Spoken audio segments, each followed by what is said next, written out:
¿A partir de qué momento respetamos las 48 horas?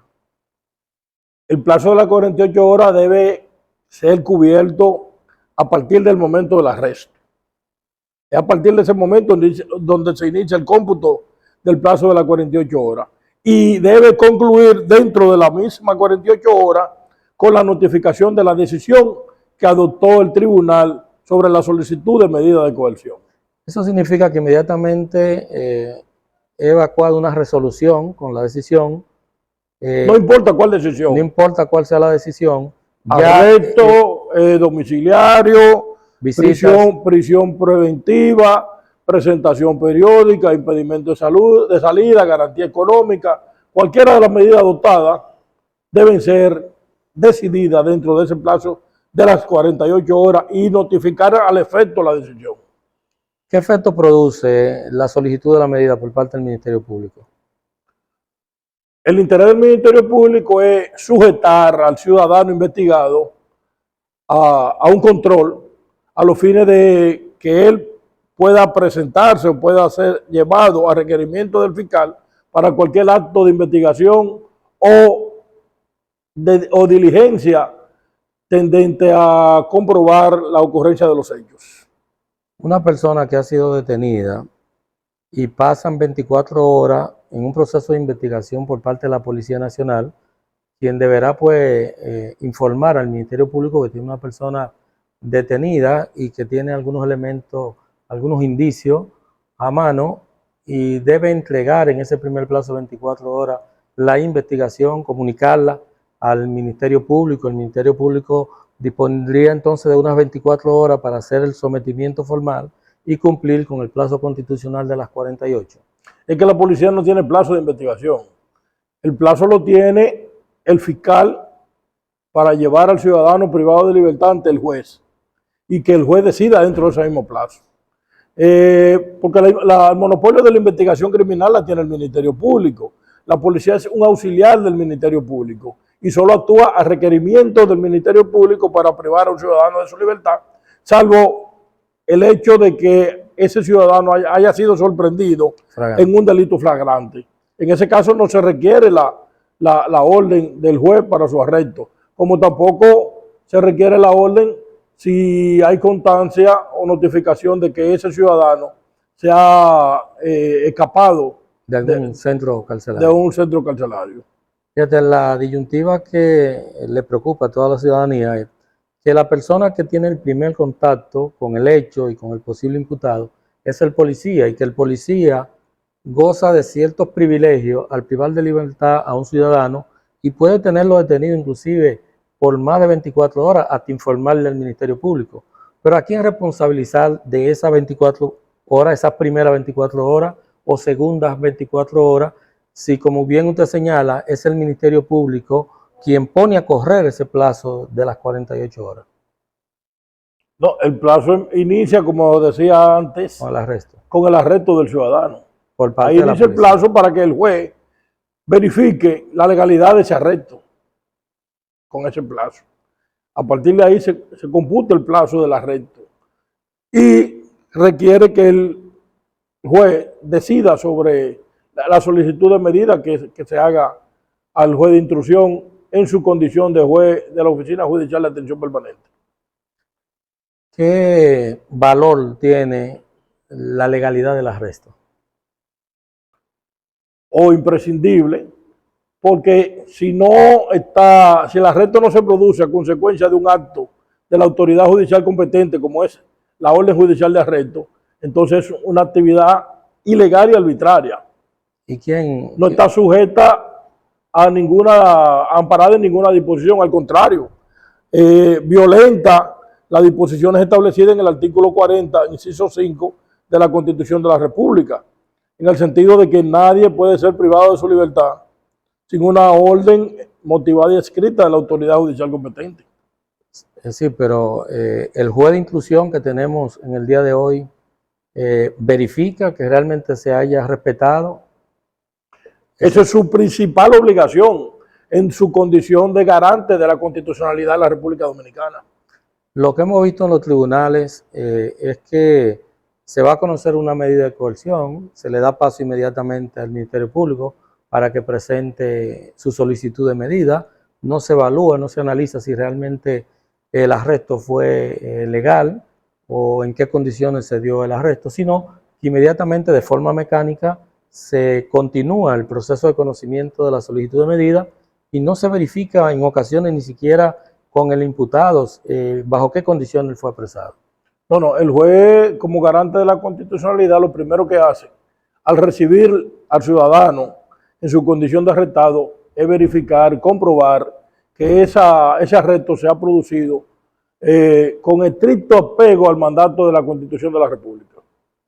Muy bien, pues no hacerlo así sería una actividad procesal excepcional que no creo que en la actualidad ningún juez la practique, porque el avance que ha ocasionado la vigencia del Código Procesal Penal en la República Dominicana en cuanto al respeto de los derechos fundamentales del ciudadano, obligan a la autoridad judicial a comprobar que se han respetado los derechos fundamentales de cada ciudadano al momento de ser llevado ante el juez.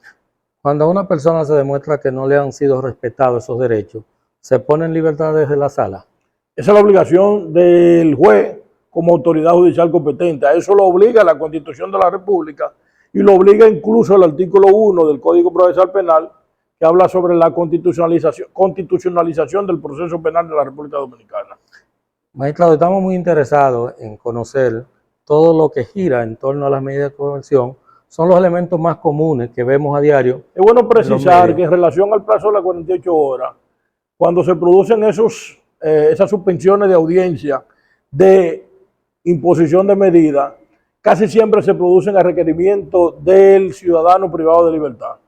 Y si se producen a solicitud de él con el objeto de él probar ante ese tribunal que tiene el arraigo suficiente para que no se le imponga la prisión preventiva, entonces él está cediendo el beneficio de su derecho constitucional del plazo de las 48 horas en beneficio de demostrarle al juez que él está en capacidad de someterse al proceso sin la necesidad de estar privado de libertad. Magistrado, muy a propósito del término que usted acaba de señalar, que es bueno definir ante la población y todo el público que nos acompaña, el arraigo. ¿En qué consiste el arraigo?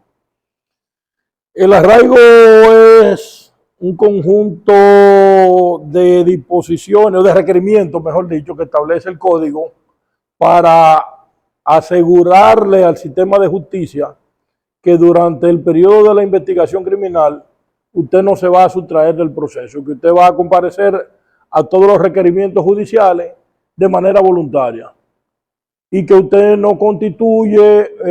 constituye una garantía de que no se va a desaparecer ni usted va a auspiciar la destrucción de pruebas o que pueda repetir el delito.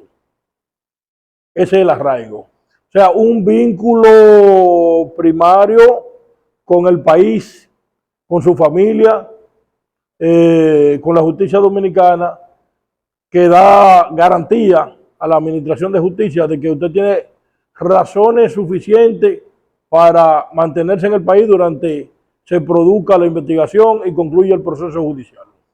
Me parece que el artículo 229 del Código habla de un conjunto de razones que harían que la persona pues no se sustraiga del proceso, pero siempre me ha llamado la atención que muchas de ellas están relacionadas con cierta seguridad social y condición social del ciudadano, como por ejemplo que sea una persona casada, que tenga hijos, que tenga negocio, que tenga una profesión, que tenga ciertos bienes, y me llama un poco la atención que una persona que tenga poder económico, pues si sencillamente decide evadir a la justicia, puede hacerlo con más facilidad que una persona de escasos recursos o de una procedencia económica muy baja.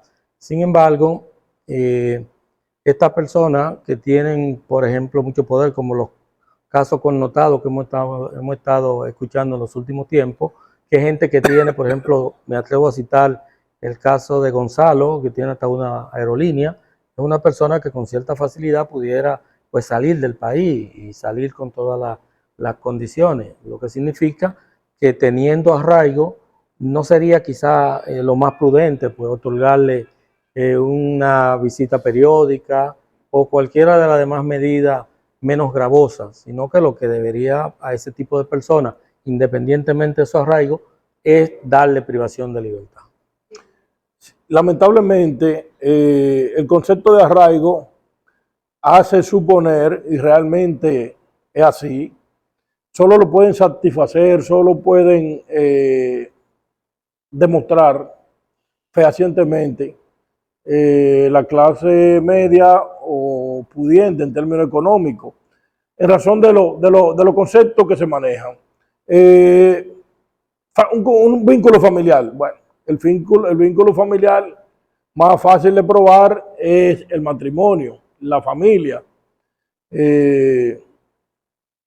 La persona de escasos recursos económicos difícilmente vivan bajo el amparo de un régimen legal de matrimonio. En ocasiones ni siquiera tienen la oportunidad, porque el Estado se la niega, de darle un nombre a sus hijos.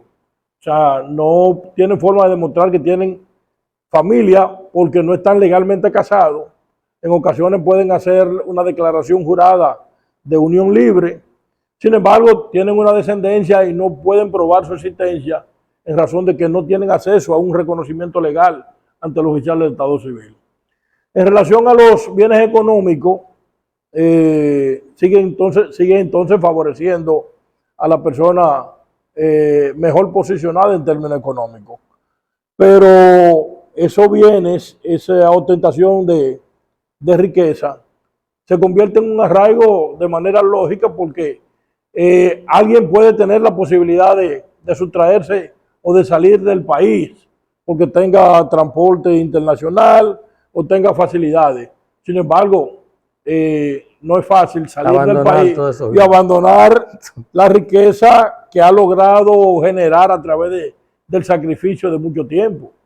Entonces, eso es el arraigo que impide que la persona abandone lo que tiene para comenzar de cero en otro país y además corriendo el riesgo de que a través del procedimiento de la extradición pueda ser obligado a retornar al país ya con una presunción de fuga.